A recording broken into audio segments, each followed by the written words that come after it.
Yes, everybody, welcome back to Talking Wolves. Welcome back to a brand new update video on the channel. Hope you guys are keeping well and safe. If you are in and around the Wolverhampton or in the UK in general, hopefully you're enjoying the weather. It's absolutely beautiful out there. As soon as I have uploaded this video, I will be outside enjoying the sun. But today, just a quick update video for you guys about the latest transfer news and rumours. As always, be sure to hit the like button down below and subscribe to the channel. I think we're very close to 19,000 subscribers. We are. At the time, we're like one away. So hopefully by the time this video is out, we'll be hitting 19,000. So I really do appreciate the support as always, guys. Let's jump into the news. We had some news last night from Liam Keane of the Express and Star that Fabio Silva is set to leave Wolves on a permanent deal this summer. Work is still to be done on the player's exit, and the valuation will have to be met for the player to leave, but the expectation is that he will be moving on. No real surprise. I would have loved, as many of you do know, I would have loved Fabio Silva and Wolves to work, but I just don't think it's going to happen. I think after that first season, the writing was pretty much on the wall. He, personally, for the player, has done very, very well this season at Las Palmas. I think Wolves have been quite fortunate in that. It was a good loan move for both parties and it's worked out well.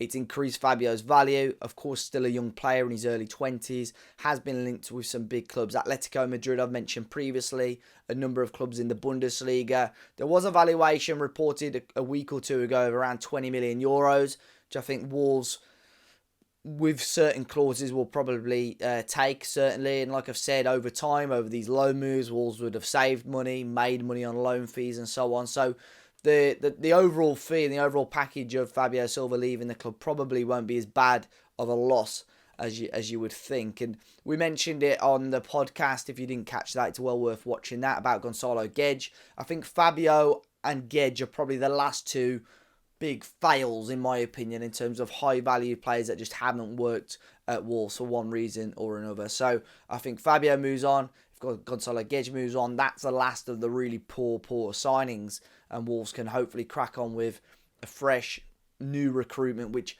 touch wood, hasn't been too bad as of the last sort of 18 months to 2 years as well. But Fabio Silva looking very, very likely now. We knew, with the rumours and the way the links were going, this was likely. But I think there was still a small, maybe, ambition or a little bit of hope from some fans that maybe under Vitor Pereira he gets another chance. But that looks very unlikely now.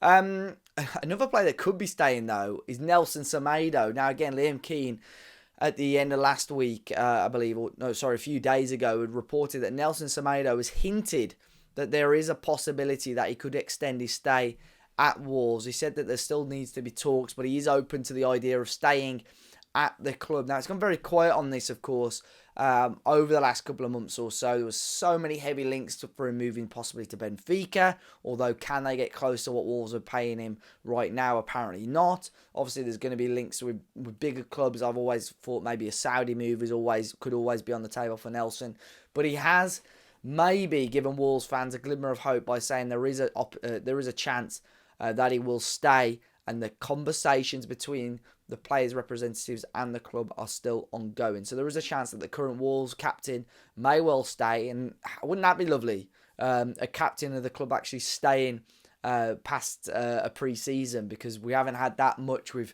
Cody, Kilman, Neves and Lamina, if you include him, lasting just only about 12 months as captain of the club. So maybe Nelson will stay. And I've mentioned it many, many times before. I think Wolves will probably want him to stay, just purely because Rodrigo Gomez, who did score at the weekend, Pedro Lima, for me, from the outside, it just looks like that maybe they've not progressed enough for Wolves to maybe push them right into the first team. So I think one more year of Nelson potentially could be a really good piece of business for Wolves long term, to be honest.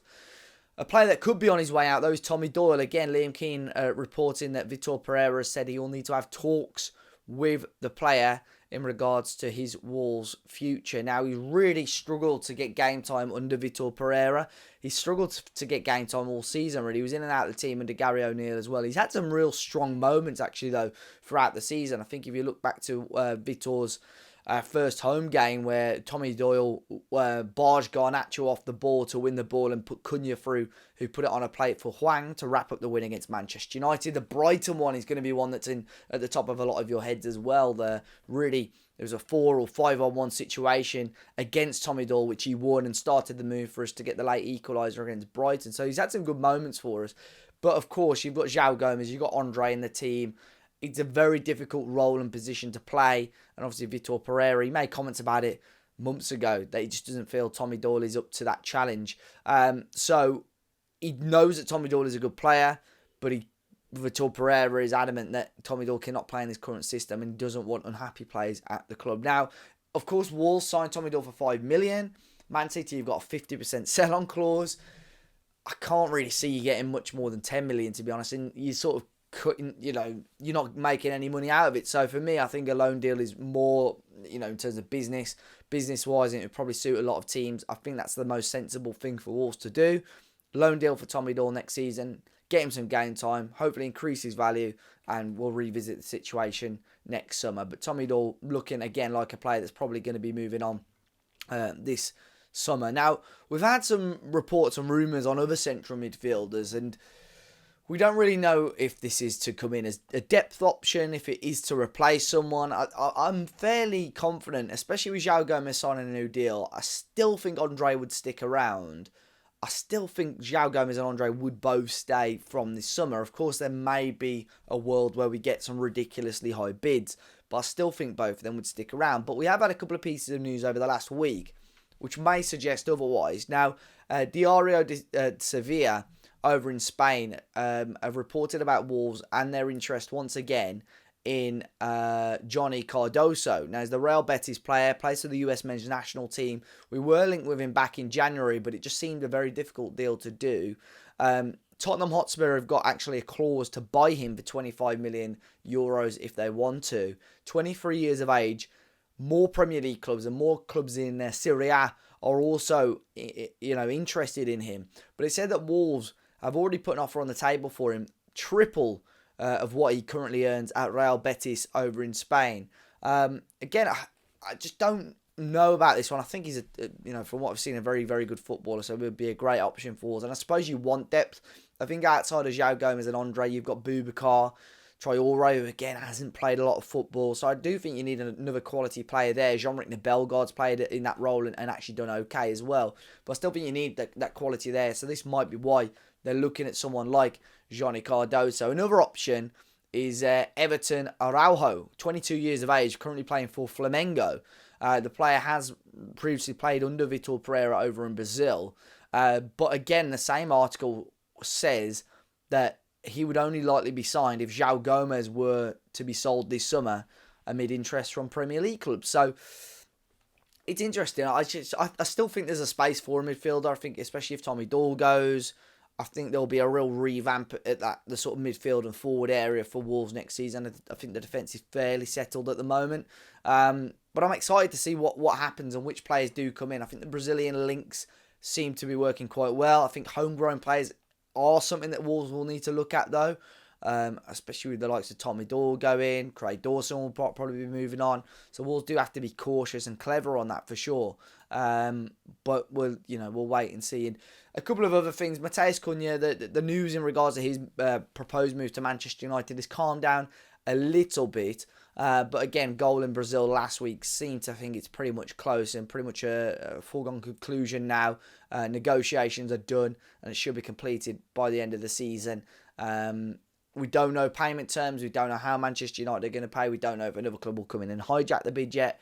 We're not sure, but it looks like Manchester United are still going to be the team. And in regards to the Wolves women's situation, we spoke about that on the podcast. If you weren't aware, obviously Wolves hadn't put the applications or the correct applications in for the Wolves women to get promoted.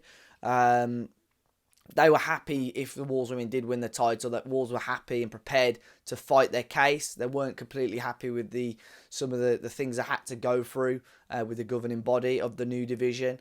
But yeah, I could do a whole video on that on its own. But at the moment, it's not looking good And it will be interesting. Matt Hobbs and Matt Jackson, the two sporting directors pretty much at the club at the moment, are going to be meeting tomorrow, which is Thursday, with the Wolves women players and staff members. So it'll be interesting to see what happens on that front. But that's all for today, guys. As always, be sure to hit the like button down below and subscribe to the channel if you haven't already, as we hopefully would have hit 19,000 subscribers by now. But hit that like button nonetheless. And enjoy the rest of your week. Enjoy your weather. We'll be back tomorrow with the Man City preview, and of course Friday evening with the reaction and so on as well. But until then, guys, look after yourselves, enjoy your day, enjoy your weekend, and I'll catch you on the next one.